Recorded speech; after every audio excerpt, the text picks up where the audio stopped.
बिस्मिल्लाहिर्रहमानिर्रहीम अस्सलाम वालेकुम। आज आपके साथ अमरूद की एक बहुत ही चटपटी मज़ेदार सी चटनी की रेसिपी शेयर कर रही हूँ। क्या आपने कभी अमरूद से चटनी बनाई है? अगर नहीं तो इस रेसिपी को ज़रूर फॉलो कीजिएगा। बहुत चटपटी बहुत मज़ेदार ये चटनी बनकर तैयार होगी और आजकल ये वीडियो काफ़ी वायरल हो रही है और मैंने सोचा क्यों ना मैं भी इस चटनी को बना डालूँ। और यकीन जाने बनाने के बाद मुझे अंदाज़ा हुआ ये मैंने पहले क्यों नहीं बनाई। ये बहुत मज़े की बनती है, हर तरह के स्नैक्स के साथ आप इसको इंजॉय कर सकते हैं और बनाकर काफ़ी दिनों के लिए स्टोर कर सकते हैं। तकरीबन आप इसको 1 हफ्ते के लिए फ्रिज में रख सकते हैं। ये बहुत मज़े की बनती है और बहुत आसान सी रेसिपी है। तो चलें बनाना शुरू करते हैं। चटनी बनाने के लिए ऑब्वियसली हमें अमरूद चाहिए और इसके लिए आपने अमरूद पके हुए लेने हैं। कच्चे अमरूद अगर आप लेंगे तो फिर आप उनको थोड़ा सा गर्म कर लीजिएगा, यानी आप उसको आग पर थोड़ा सा सेक लीजिएगा और उसके बाद फिर आप इसको कट कर लीजिएगा। तो यहाँ पर मैं एक बड़े साइज़ का अमरूद ले रही हूँ। मैं एक ही अमरूद की चटनी बनाऊँगी, एक अमरूद काफ़ी रहता है। अगर आप छोटे अमरूद ले रहे हैं तो फिर आप 2 ले लीजिएगा। तो इसको साफ़ करने के बाद इसके बीज मैं रिमूव कर दूँगी, क्योंकि ये बीज ग्राइंड नहीं होते हैं और फिर बाद में चटनी में मुंह में आते हैं। अगर आपको बीज पसंद है चटनी में खाना तो आप इसको बीज के साथ भी ग्राइंड कर सकते हैं।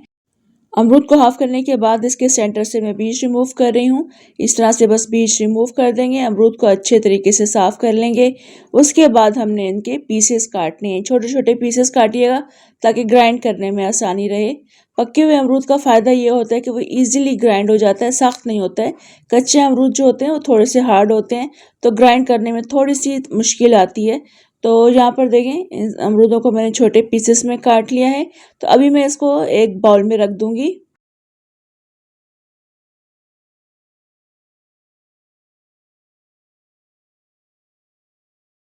इस चटनी में पुदीने की थोड़ी सी पत्तियां हम शामिल करेंगे, ये हाफ बंच के बराबर हैं। इसके अलावा हम हाफ बंच हरा धनिया ले लेंगे, इसकी डंडियां अलग कर दी हैं मैंने। एक दरमियाने साइज़ के लीमू का इसमें इस्तेमाल करेंगे। एक दरमियाने साइज़ के या छोटे साइज़ का आप टमाटर इस्तेमाल कर लीजिएगा। 4 से 5 हरी मिर्चें शामिल करेंगे। 2 अदद लहसुन के जवे इस्तेमाल होंगे इस चटनी में। 1 टीस्पून साबुत ज़ीरा, 1 टीस्पून कुटी हुई मिर्चें और अपने टेस्ट के अकॉर्डिंग इसमें नमक शामिल करेंगे। 1/4 कप के बराबर हम पानी का इस्तेमाल करेंगे। ये पानी है, सिरका नहीं है, सिरका मत शामिल कीजिएगा। अब इन तमाम चीज़ों को हम ग्राइंडर जग में बारी बारी ऐड कर देंगे। अमरूद के फ़ायदों से आप बखूबी वाकिफ़ होंगे। अमरूद के अंदर कैल्शियम काफ़ी ज़्यादा होता है, काफ़ी इसके अंदर विटामिन्स पाए जाते हैं। आप सर्च करके देख सकते हैं। अमरूद को आज तक हमने फ्रूट की शक्ल में खाया है, मगर आज तक हमने इसकी चटनी नहीं बनाई थी।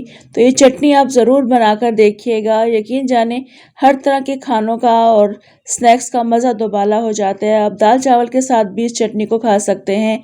इसके अलावा आप हर तरह के स्नैक्स के साथ, चपली कबाब के साथ, बारबेक्यू के साथ भी चटनी बहुत मज़े की लगेगी।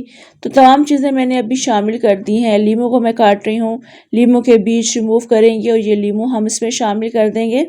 ये 1 लीमू का मैं इसमें इस्तेमाल कर रही हूँ। चाहे तो आप इसमें 2 या 3 लीमू का इस्तेमाल भी कर सकते हैं इस चटनी को थोड़ा सा खट्टा बनाने के लिए।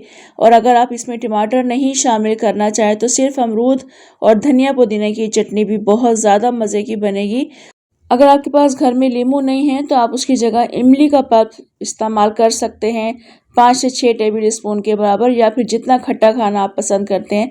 मगर आप इस चटनी में विनेगर यूज़ मत कीजिएगा। विनेगर से इस चटनी का टेस्ट थोड़ा सा डिफरेंट हो जाता है और ज़्यादा मज़े की चटनी नहीं लगेगी।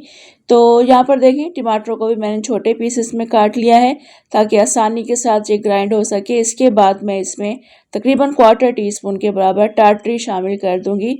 आप टाटरी को इससे भी कम मिकदार में शामिल कर सकते हैं या जितना खट्टा खाना आप पसंद करते हैं।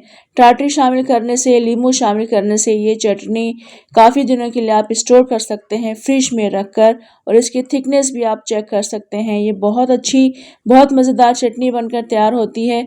अमरूद की चटनी अगर आपने पहले कभी नहीं बनाई तो मेरे कहने पर ज़रूर बनाकर देखिएगा।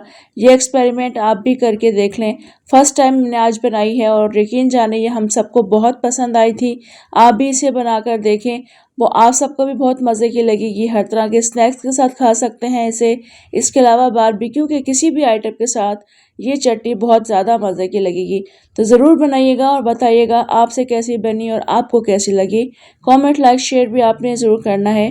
मुझे दें इजाज़त, इंशाल्लाह दोबारा आऊँगी एक और अच्छी सी रेसिपी के साथ। अल्लाह हाफिज़।